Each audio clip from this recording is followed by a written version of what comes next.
Hello, I'm Martin Looker from Silicon Labs. Welcome back to another video in this Matter series, where I'll be showing you how to get up and running with the Matter over Thread light switch example application in Simplicity Studio.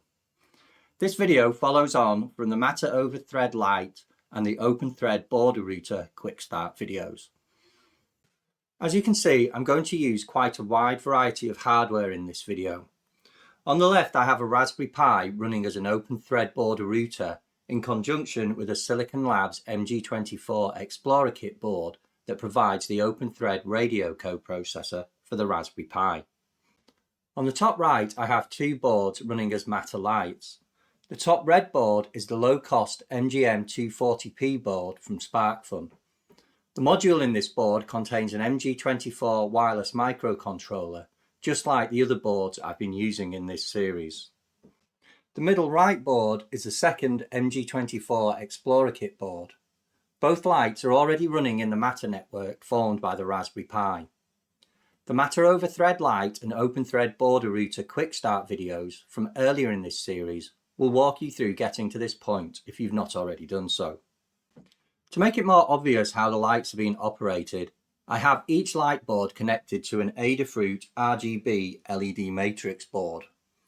This isn't essential as onboard LEDs will also show the light state. I'll provide a link to a DevLab video that shows how to integrate these Adafruit boards into the Matter Lite application if you want to make use of them in your own projects. With the recap over, let's move to the new devices I'm going to use as switches. These two boards are MG24 Dev Kit boards. These are a step up from the Explorer kit boards in that they have lots of sensors already on the board for temperature, light, microphones and more. You can also power them from a coin cell slot on the rear of the board. This makes them a great option for prototyping and applications where you need to move a board around. I'll only be using the basic features of this board today, and the Matter light switch application is also available for our Explorer and ProKit boards. I've already created and programmed the switchboards with a bootloader, just like I did when programming the lights. As a reminder, in Simplicity Studio, go to the Launcher perspective, select the connected board in the Debug Adapters panel, and then select the Example Projects and Demos tab. In the Filter on Keyword box, enter 1 MB, and then you'll need to create the bootloader SoC internal storage single image on a 1 MB device project. Next, compile it and program it into your board. Best practice is to fully erase the board before programming in the bootloader to ensure a clean flash. If you have not seen this before, it is the exact same process I'm about to use to create and program the light switch example application. To create the Matter over Thread light switch example application, I'm going to clear out the Filter on Keywords box and tick the Matter option under the wireless technology in the filter panel. If you just want to run a pre-built binary, you can locate the demo version of the Matter SoC light switch over Thread and click the Run button to program it into the selected board. Alternatively, if you want to have the code and create a project so you can view the code and experiment with it, instead, find the Matter SoC light switch over Thread box with the Create button and click it to create a project in Simplicity Studio. The new Project Wizard dialog will open, where you can alter some settings for the project. As usual, I prefer to append the board number into the project name, BRD2601B for the dev kit. This is in case I create the same project for a different board in the future. Clicking the Finish button will then create the project files on your hard disk and in Simplicity Studio. Once the project has been created, you'll be taken to the Simplicity IDE perspective, and some of the created files will be automatically opened. The .slcp file allows you to manipulate various settings in the project and add software components. You'll also get a README file that will describe the use of the Matter light switch example application. To compile the project, make sure the project is selected in the Project Explorer panel and click the Build icon, which has a hammer icon on it, and the project will begin building. Output for the build will appear in this console tab, and if there are any errors or warnings, you'll find them in the Problems tab. When the build completes, you'll find a binaries folder under the project in the Project Explorer. The .s37 file is the one that we need to program into our device. You can do this by selecting it, right-clicking it, and selecting Flash to Device. In the Flash programmer, the Program button can be used to flash the board, placing the switch binary alongside the bootloader binary, which I already have programmed. As I said a moment ago, when I programmed the bootloader binary, I first used the Erase button before programming it. I don't need to do that for this switch binary, as I don't want to erase the bootloader I already programmed. I already have a network up and running using the Raspberry Pi as my hub, and I already added the two light boards into the network. Adding the switches to the network follows the same process as the lights. However, I'm going to explicitly specify the node IDs that I want to assign to the switches. In the matterOverThread light video, I allowed the system to automatically assign node IDs. The reason for this is I'm going to be using some long commands shortly to bind switches to lights, and knowing the node IDs in advance means I can prepare those commands in a text editor, you can see this on the right of my screen, to allow this video to run smoothly. I've already assigned specific node IDs to the lights. The SparkFun light is using node ID 100 and the Silicon Labs light is using node ID 101. To help you follow along, you'll find the commands that I'm using in the video description or in an attached text file, depending on the video platform you're using. Let's bring the first switch into the network, assigning node ID 200 to it. Just like with the light, the brief flash of this LED is indicating that the switch is advertising on Bluetooth looking for a network to join. When a Bluetooth connection is formed and the Matter network credentials are being exchanged over Bluetooth, the on period of the flash will be longer. Finally, when it is fully joined, the LED will be on constantly.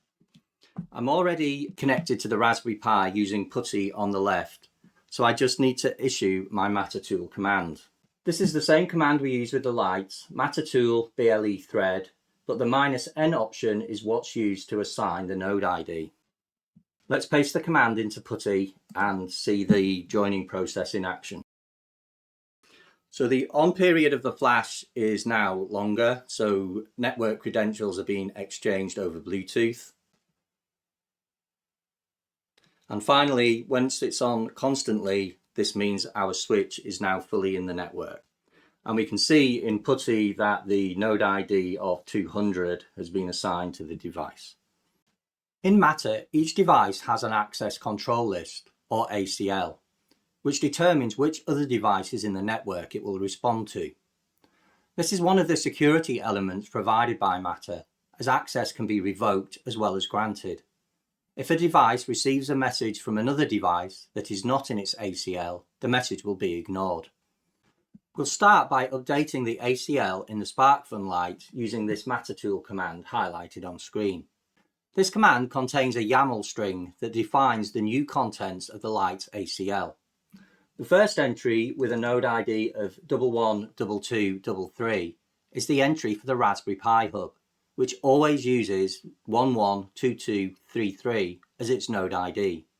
This command replaces the whole ACL, so we need to be careful here not to remove the Raspberry Pi from the light's ACL, or we won't be able to interact with it from the Raspberry Pi in the future.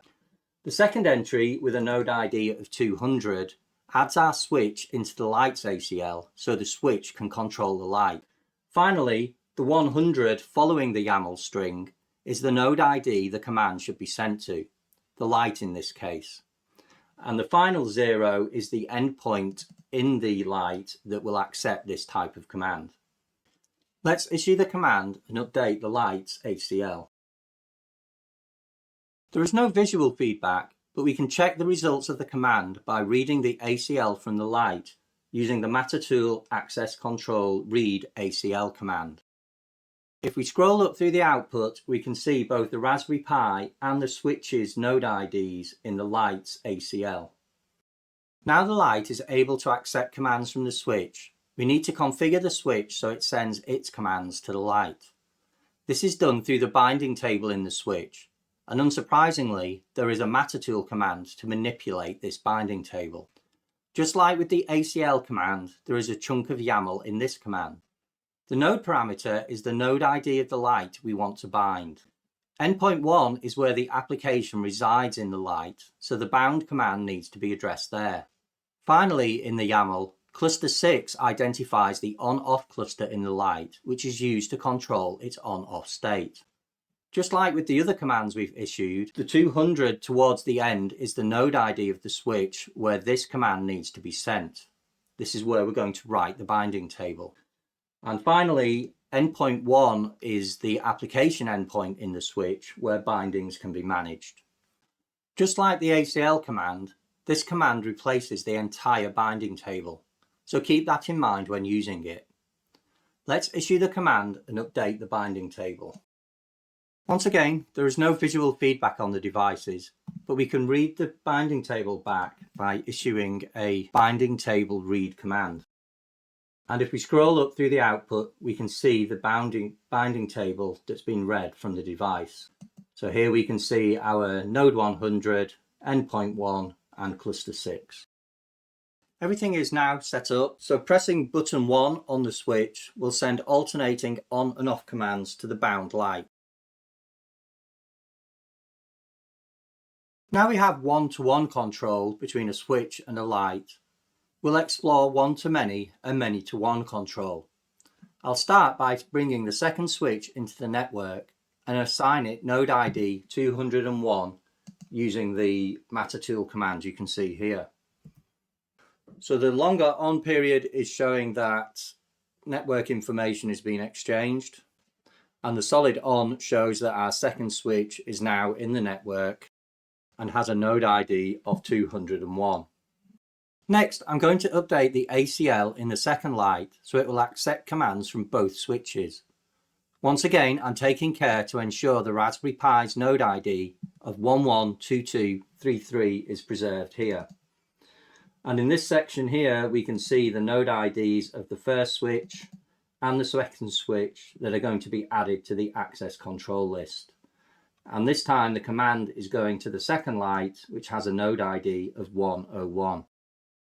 For the second switch's binding table, I'm going to simply bind it to the second light, essentially repeating the setup of switch 1 and light 1 using the command on screen. So you can see here, into the binding table, we're going to put the node ID of the second light. And once again, it will use endpoint 1 and cluster 6. And this time the command is being sent to the second switch with node ID 201. We are now in the position where switch 1 operates light 1 and switch 2 operates light 2. Next, I'm going to update the binding table in the original switch to bind it to both lights using the command on screen.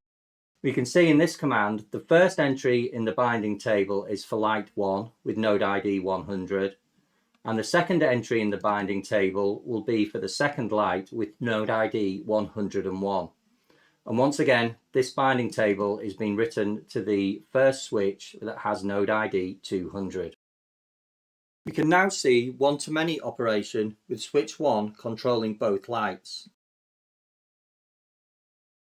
We have also set up many-to-one operation with light 2 being controlled by both switches.